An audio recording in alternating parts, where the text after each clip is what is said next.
నేను సూటిగా సవాలు విసురుతున్నా. తాటి చెట్టు లెక్క పెరిగితే సరిపోదు, దూలం లెక్క ఉన్నావు, దూడకున్న బుద్ధి కూడా లేదని ఆనాడు హరీష్ రావు సవాలు విసిరిండు. మీరు రైతు రుణమాఫీ చెయ్యండి, నేను సిద్దిపేట ఎమ్మెల్యేకు రాజీనామా చేస్తా, మళ్ళా ఎన్నికల్లో పోటీ చెయ్యనని. ఇవాళ ఈ వైరాగడ్డ మీద నుంచి ఖమ్మం ప్రజల సమక్షంలో హరీష్ రావు, నీకు సీము నెత్తురుంటే, సిగ్గు లజ్జ ఉంటే రాజీనామా చెయ్యి. నువ్వు కూడా నీ మామలకనే సిగ్గు లేను అని అయితే ఏట్ల దుంకి సావు అని చెప్పి నేను ఈ సందర్భంగా చెప్పదలుచుకున్నా. ఆయననే నేనన్నా, హరీష్ రావు సిద్ధంగా ఉండు, సిద్దిపేటకు పట్టిన శని పీడ చీడ విరుగడవుతుంది. 15 ఆగస్టు లోపల 2 లక్షల వరకు రుణమాఫీ చేసి తీరుతామని మాట ఇచ్చిన.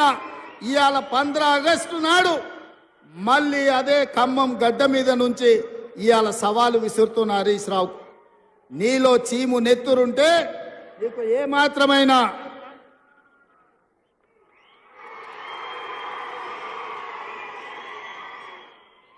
ఏమాత్రమైనా సిగ్గు శరం ఉంటే రాజీనామా చెయ్యి. నువ్వు ఎట్లాగూ రాజీనామా చెయ్యవు, నీది సిగ్గులేని జాతి.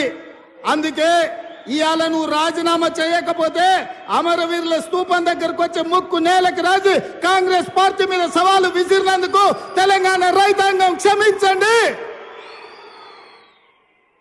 మాట తప్పని పార్టీ కాంగ్రెస్ పార్టీ రుణమాఫీ చేసింది. నేను విసిరిన సవాళ్లు వెనక్కి తీసుకుంటున్నానని తెలంగాణ రైతాంగానికి క్షమాపణ చెప్పు. ఇవాళ నేను ఒక్క మాట అడగదలుచుకున్నా, నేను గుర్తు చేయదలుచుకున్న ఈ ఖమ్మం ప్రజలకు, ఆనాడు ఖమ్మం జిల్లా రైతాంగం ఇంతకుముందే మా రామదాస్ గుర్తు చేసిండు. ఆనాడు ఖమ్మం జిల్లా రైతాంగం పండించిన మిర్చికి గిట్టుబాటు ధర అడిగితే గిట్టుబాటు ధర ఇవ్వకుండా దళారులు దోపిడీ చేస్తుంటే, దందాలు చేస్తుంటే ఆ ప్రజలకు కోపం వచ్చి చిర్రెత్తుకొచ్చి తిరుగుబాటు చేసిండు. దళారులను శిక్షించి దళారులకు బేడీ లేచి జైలుకు పంపించాల్సిన కేసీఆర్ ప్రభుత్వం ఆనాడు ఈ ఖమ్మం జిల్లా రైతాంగాన్ని అరెస్టు చేసి జైల్లో పెట్టి బేడీ లేచి బజార్లు నడిపించింది. ఆయల్లా రైతాంగానికి అండగా నిలబడడానికి ఈ ఖమ్మం జిల్లాలో నేను పర్యటనకు వచ్చిన. ఆయల్లా మీకు అందరికి గుర్తుండాలి, సంటి బిడ్డను భార్య సంకలు ఎత్తుకొని బస్సులో బేడీ లేచి తీసుకెళ్తున్న భర్తకు తన సంటి బిడ్డను చూపించడానికి పోతే కర్కశంగా పోలీసులు ఆడబిడ్డ మీద దాడి చేసిరు. ఆ కుటుంబాన్ని కూడా పరామర్శించడానికి నేను ఈ ఖమ్మం జిల్లాకు వచ్చిన. ఇదే కాదు, ఎన్నికల సందర్భంలో కూడా పాదయాత్ర చేస్తూ ఈ వైరాకు వచ్చిన. ఆనాడు మిమ్మల్ని అడిగిన, వైరాలో ఎమ్మెల్యేగా గెలిపించండి, తప్పకుండా రైతులకు 2 లక్షల రూపాయల రుణమాఫీ చేస్తామని చెప్పినాం. ఆర్టీసీలో ఆడబిడ్డలకు ఉచిత ప్రయాణం ఇస్తామని చెప్పినాం. అదే విధంగా ప్రతి పేదవాడి ఇంటిలో 200 యూనిట్లు ఉచిత కరెంటును అమలు చేస్తామని చెప్పినాం. రాజీవ్ ఆరోగ్యశ్రీ పథకాన్ని 10 లక్షలకు విస్తరిస్తామని చెప్పినాం. ఇదే కాదు, పేదవాడి ఆత్మ గౌరవమైన ఆనాడు డాక్టర్ వైఎస్ రాజశేఖర రెడ్డి గారు ఉన్నప్పుడు ప్రతి పేదవాడికి ఇందిరమ్మ ఇల్లు ఇచ్చి గ్రామాలలో, గూడాలలో, తండల్లో ప్రతి దళితుడు, గిరిజనుడు ఆత్మ గౌరవంతో బ్రతికే విధంగా ఆనాడు ఇందిరమ్మ ఇల్లు ఇస్తే డబుల్ బెడ్రూమ్ ఇల్లు ఇస్తా అని తెలంగాణ సమాజాన్ని, ముఖ్యంగా దళితులను, గిరిజనులను కేసీఆర్ మోసం చేసిండు. అందుకే పొంగులేటి శ్రీనివాసరెడ్డి గారి శాఖ, గృహ నిర్మాణ శాఖ నుంచి ప్రతి పేదవాడికి ఇల్లు ఇవ్వాలన్న లక్ష్యంతో ఈ సంవత్సరం ప్రతి నియోజకవర్గంలో 3500 ఇందిరమ్మ ఇండ్లు, రాష్ట్రం మొత్తం 4,50,000 ఇండ్లను ఇవాళ పేదలకు మంజూరు చేసి ఇవాళ పేదలను ఆత్మగౌరవంతో బ్రతికించే విధంగా కార్యక్రమాలు తీసుకున్నాం. ఇన్ని కార్యక్రమాలు సెప్టెంబర్ 17, 2023 నాడు రాజీవ్ గాంధీ ప్రాంగణం తుక్కుగూడలో సోనియా గాంధీ గారు 6 గ్యారెంటీలను తెలంగాణకు ఇస్తే ఆ గ్యారెంటీలను అమలు చేసే ప్రయత్నం నిరంతరం నా మంత్రివర్గ సహచరులతోని మేము కష్టపడుతున్నాం. అందుకే మిత్రులారా, ఇవాళ మేము చేస్తున్న సంక్షేమం, మేము ప్రయత్నం చేస్తున్న అభివృద్ధిని చూసి ఓర్వలేక ఇవాళ టీఆర్ఎస్ నాయకులు ఉన్నవి లేనివి మాట్లాడుతున్నారు. నేను అడుగుతున్న కేటీఆర్ను, ఇవాళ ఆయన మాట్లాడుతుండు కాంగ్రెస్ పార్టీ మోసం చేసిందని. ఓరి సన్నాసి, అసెంబ్లీ ఎన్నికల్లో 39 సీట్లు ఇస్తే పార్లమెంటుకు వచ్చే వరకల్లా గుండు 0 ఇచ్చిండ్రు. 7 ఇట్లలో డిపాజిట్ పోయింది, 17 ఇట్లలో ఓడిపోయిండ్రు. ఇంకా మీ బుద్ధి మారలేదా? ఇంకా ఈ అబద్ధాలు మానరా? తండ్రి కొడుకులు బావ బామ్మార్దులని నేను అడగదలుచుకున్నా. నిజంగానే మీ మాటలు నమ్మితే తెలంగాణ సమాజం మిమ్మల్ని మనుషులుగా చూస్తే మీకు ఒక్క సీట్ అయినా ఇచ్చటోళ్ళు కదా. మీ పార్టీ పుట్టినప్పటి నుంచి ఇవాళటి వరకు ఎప్పుడు లేనంత హీనంగా దీనంగా దివాలా తీసి ఇవాళ బీఆర్ఎస్ పార్టీ బతుకు బస్టాండ్ అయింది. బంజారా హిల్స్ బస్టాండ్లో అడక్క తినే పరిస్థితి ఇవాళ బీఆర్ఎస్ పార్టీకి వచ్చింది. అయినా సిగ్గు లేకుండా ప్రజల్ని నిందించుకుంటూ ప్రజలే తప్పు చేసిండ్రు అన్నట్టుగా ఇవాళ ప్రజలనే ఇవాళ దోషులుగా నిలబెట్టే ప్రయత్నం ఇవాళ బీఆర్ఎస్ నాయకులు చేస్తారు. అందుకే మిత్రులారా, ఇవాళ సీతారామ ప్రాజెక్టు గురించి బట్టి విక్రమార్క గారు పూర్తి వివరాలు చెప్పిండ్రు.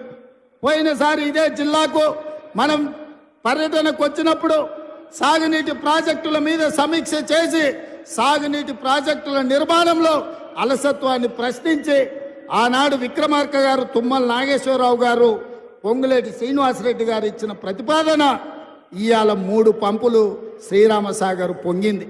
ఇవాళ కృష్ణానది జలాలు కష్టమైనప్పుడు, కృష్ణానది జలాలు కరువు వచ్చినప్పుడు, కృష్ణానది జలాలు నాగార్జున సాగర్ నుంచి ఎస్ఎల్బిసి శ్రీశైలం లెఫ్ట్ బ్యాంకు మీద ఖమ్మం జిల్లాకు నీళ్లు ఇచ్చేది. మొన్న కరువు వచ్చి నీళ్లు లేక నల్గొండ జిల్లాను కాదని మీ నాయకుడు పొంగులేటి శ్రీనివాసరెడ్డి పాలేరుకు నీళ్లు తీసుకొస్తే ఖమ్మం జిల్లా రైతాంగం నాతోని పంచాయతీకి వచ్చింది. ఇవాళ మన మంత్రులే ఉత్తమ్ రెడ్డి గారు, మన మంత్రులే శ్రీనివాసరెడ్డి గారు. కానీ ఎవరికి వాళ్ళు వాళ్ళ జిల్లాలో వాళ్ళ రైతులకు నీళ్ళు ఇవ్వాలన్న పట్టుదల ఈరోజు మన మధ్యలోనే పోటీ పెరిగే పరిస్థితి వచ్చింది. అందుకే పొంగులేటి శ్రీనివాసరెడ్డి, తుమ్మల నాగేశ్వరరావు గారు, బట్టి విక్రమార్క గారి సూచన మేరకు కృష్ణానది జలాలు ఒకవేళ ఖమ్మం జిల్లాకు పారకపోతే గోదావరి జలాలను తీసుకొచ్చి కృష్ణా కాలువల్లో పారించి ఖమ్మం జిల్లాకు నీళ్ళు ఇవ్వాలన్న ఆలోచన ఖమ్మం సమీక్షలో వస్తే ఇవాళ గోదావరి జలాలను ఇవాళ ఖమ్మం రైతాంగానికి ఇచ్చే ప్రయత్నం చేస్తున్నాం. ఇది సరిపోతుందా అంటే సరిపోదు. ఇవాళ 18,000 కోట్ల రూపాయలకు అంచనాలు పెంచేందుకు సీతారామ సాగర్. ఇవాళ సీతారామ సాగర్కు 8,000 కోట్లు ఖర్చు అయింది. ఇంకా 8-10,000 కోట్ల రూపాయలు ఖర్చు పెడితే కానీ పూర్తి కాదు. అందుకే మా ఉత్తమ్ కుమార్ రెడ్డి గారు ఒక మాట చెప్పిండ్రు, 15 ఆగస్టు 2026 లోపల సీతారామ ప్రాజెక్టు పూర్తి చేసి ఖమ్మం జిల్లాలో 7 లక్షల ఎకరాలకు నీళ్లు ఇస్తామని ఏదైతే మా ఉత్తమన్న చెప్పిండో, మళ్ళీ నేను మాట ఇస్తున్న మిత్రులారా, వైరా గడ్డ మీద నుంచి 2026 15 ఆగస్టు లోపల సీతారామ ప్రాజెక్టుకు ఎన్ని వేల కోట్ల రూపాయలు అవసరమైనా నీళ్లను నిధులను వరదలాగా పారించి 7 లక్షల ఎకరాలకు మీకు నీళ్ళిచ్చే బాధ్యత ఈ ప్రభుత్వం తీసుకుంటుంది. అదేవిధంగా మున్నేరు నది మీద గ్రావిటీ ద్వారా మీకు నీళ్లు తెచ్చి మీ ప్రాంతాన్ని తడపాలి. దాదాపుగా 32 టీఎంసీల నీళ్లు ఈరోజు ఇవ్వచ్చు అని చెప్పి పెద్దలు శ్రీనివాసరెడ్డి గారు, మా మిత్రుడు రామదాస్ గారు చెప్తున్నారు. తప్పకుండా మున్నేరు నది నుండి గ్రావిటీ కాలువల ద్వారా మీకు తేగలిగిన నీళ్లను మా సాంకేతిక నిపుణులతో అధికారులతో మాట్లాడి తప్పకుండా మున్నేరు నది మీద నుంచి మీకు నీళ్లు తెచ్చిచ్చే బాధ్యత కాంగ్రెస్ పార్టీ తీసుకుంటుంది.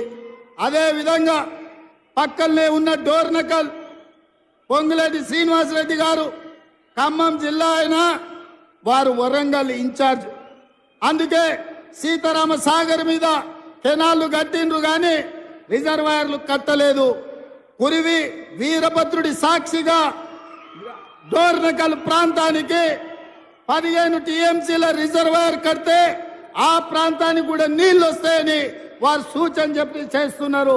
తప్పకుండా వీరభద్రుడి పేరు మీద సాధ్యాలను పరిశీలించి 15 టీఎంసీల రిజర్వాయర్ను నిర్మించడానికి అవసరమైన ప్రణాళికలను రచించడానికి మా పెద్దలు ఉత్తమన్న గారికి నేను విజ్ఞప్తి చేస్తున్నా. మిత్రులారా, నేను ఇవాళ ఒకటే మాట చెప్పదలుచుకున్నా. ఇన్ని వేలాది మంది ఇన్ని గంటలైనా వైరాలో వచ్చి కూర్చొని కాంగ్రెస్ను ఆశీర్వదించడానికి వచ్చినందుకు మీకు అభినందనలు తెలియజేస్తూ, ఆర్టీసీలో ఉచిత ప్రయాణం ఇచ్చిన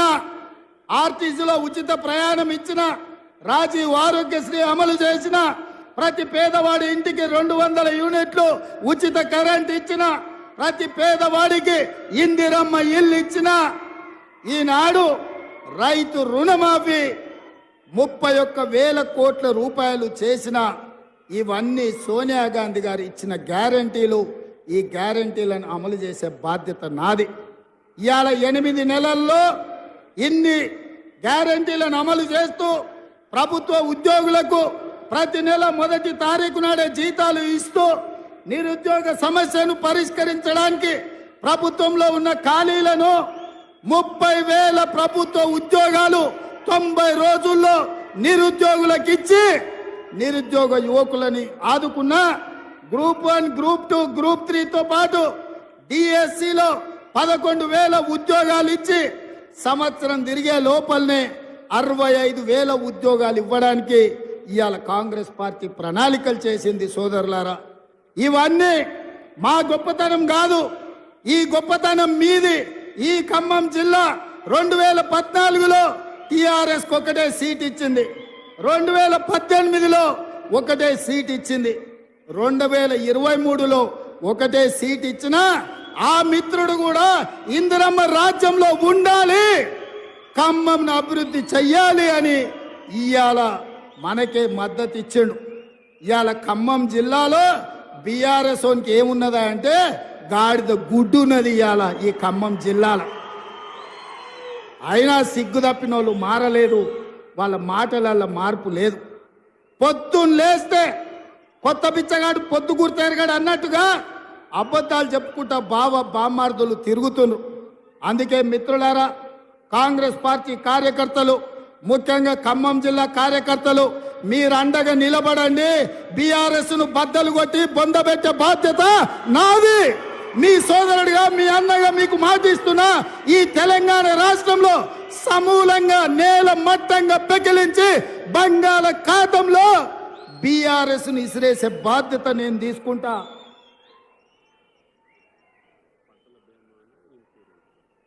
అదేవిధంగా పక్కన మా తుమ్మలన్న చెప్తుండే, ఆయన వ్యవసాయ శాఖ కదా, మనం పంటల బీమా చేస్తున్నాము, రైతు బీమా అమలు చేస్తున్నాము, ఎరువులను ఇప్పటికే రైతులకు అందుబాటులో పెట్టినాము, ఆ విషయాలు కూడా చెప్పమని చెప్పి తుమ్మలన్న గారు చెప్తున్నారు. మిత్రులారా, నేను ఒక్కటే మాట చెప్పదలుచుకున్నా, మీరు అండగా నిలబడితే బీఆర్ఎస్ను బద్దలు కొట్టేది కానీ బీజేపీని బొంద పెట్టేది కానీ పెద్ద సమస్య కాదు. ఈ తెలంగాణ రాష్ట్రంలో బీజేపీకి జగా లేదు. మన ఎన్నికల్లో ప్రజలు 8 సీట్లు ఇచ్చిండ్రు, బడ్జెట్లో బీజేపీ వాళ్ళు గాడిద గుడ్డి ఇచ్చిండ్రు. మనకు తెలంగాణ ప్రజలు 8 సీట్లు ఇస్తే నరేంద్ర మోడీ గారికి బీజేపీ వాళ్ళు తెలంగాణకు గాడిద గుడ్డి ఇచ్చిండ్రు. అందుకే ఈ తెలంగాణ అభివృద్ధి జరగాలన్నా, ఈ తెలంగాణలో ఎడారులుగా మారిన భూములు పసిడి పంటలతో పచ్చగా విలసిల్లాలి అంటే ఇందిరమ్మ రాజ్యం రావాలి. పాలమూరులో పాలమూరు రంగారెడ్డి ఎత్తిపోతల ప్రాజెక్టు పూర్తి కావాలి, నల్లగొండలో ఎస్ఎల్బిసి టన్నెల్ పూర్తి కావాలి, ఖమ్మం జిల్లాలో సీతారామ సాగర్ ప్రాజెక్టును పూర్తి చెయ్యాలి. ఇవి పూర్తి చేసినాడే ఇవాళ తెలంగాణ సస్యశ్యామలం అవుతుంది.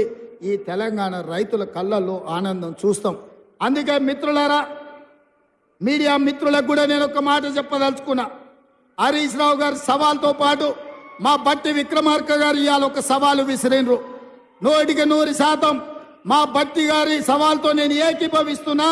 వ్యవసాయ రంగమైన, సాగునీటి ప్రాజెక్టులైనా, లేకపోతే సంక్షేమ పథకాలైనా మా పార్టీ తరఫున బట్టి గారు, ఉత్తమ్ గారు వస్తారు.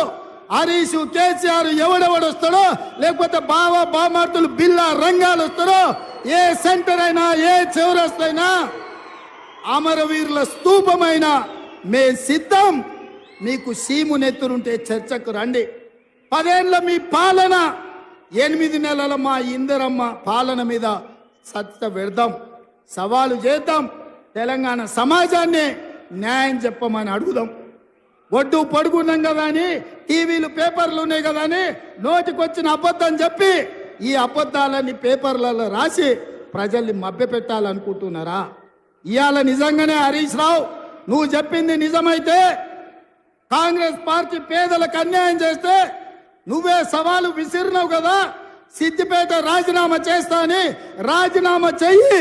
సిద్దిపేటలో నువ్వు ఎట్లా గెలుస్తావో నేను చూస్తా బిడ్డ. నువ్వు అనుకుంటున్నావేమో సాగుతుందని, దేనికైనా సాగుతుంది. వయసులో ఉంటే పంది కూడా అందంగానే కనిపిస్తుంది, అధికారం ఉంటే నీలాకటోళ్ళకు నీళ్ళు కూడా అట్లనే ఉంటుంది. ఇవాళ అధికారం పోయింది కదా, ఇప్పుడు తెలుస్తుంది నీకు నొప్పేందో, పేద ప్రజల కష్టాలేందో. అందుకే ఇవాళ తండ్రి ముఖం సాటేసిండు, ఫామ్ హౌస్లో వండుకున్నాడు. ఇవాళ ఆయన ఫామ్ హౌస్లో నుంచి బయటికి వస్తలేడు. బయటికి వచ్చినోడు వీడు అబద్ధాలు చెప్పుడు ఆపుతలేడు. అందుకే మిత్రులారా అప్రమత్తంగా ఉండండి. అయ్యో పాపం అని సానుభూతి చూస్తారా అంటే నాగు పాముకు కాల నాగుకు పాలు పోసినట్టే అవుతుంది బీఆర్ఎస్ సోనిగిన మళ్ళా దగ్గరికి రానిస్తే. అందుకే ఈరోజు ఇంత మంచి కార్యక్రమం, ఇవాళ సీతారామ ప్రాజెక్టు ప్రారంభోత్సవానికి, అదేవిధంగా 2 లక్షల వరకు 3వ విడత రైతుల రుణమాఫీకి వేలాదిగా మీరు ఇక్కడికి వచ్చి ఆశీర్వదించినందుకు, ఇంతసేపు ఓపిక ఉండి, ముఖ్యంగా మా అక్కలు, మా చెల్లెళ్ళు, మా పెద్దమ్మలు అందరూ కూడా నిండు మనసుతో ఆడబిడ్డలందరూ ఇందిరమ్మ రాజ్యాన్ని ఆశీర్వదించడానికి మా లంబాడ సోదరి మళ్ళందరూ కూడా ఇక్కడికి వచ్చినందుకు మనస్ఫూర్తిగా వాళ్ళందరికీ ధన్యవాదాలు తెలియజేస్తూ, ఎవరు ఏం చెప్పినా నమ్మకండి. నిరుద్యోగ యువకులకు ఉద్యోగాలు ఇచ్చే బాధ్యత నాది, రైతులకు రుణమాఫీ చేసే బాధ్యత నాది. ఈ రాష్ట్రంలో పాలమూరు రంగారెడ్డి ఎత్తిపోతలు కానీ, ఎస్ఎల్బిసి టన్నెల్ కానీ, సీతారామ సాగర్ ప్రాజెక్టును కానీ పూర్తి చేసే బాధ్యత మాది అని తెలియజేస్తూ మీ అందరి దగ్గర సెలవు తీసుకుంటున్న మిత్రులారా, జై కాంగ్రెస్. గట్టిగా ఫామ్ హౌస్లో వండిన కేసీఆర్ గుండెలు ఎదరాలే, ఢిల్లీలో ఉన్న మోడీ బెదరాలే.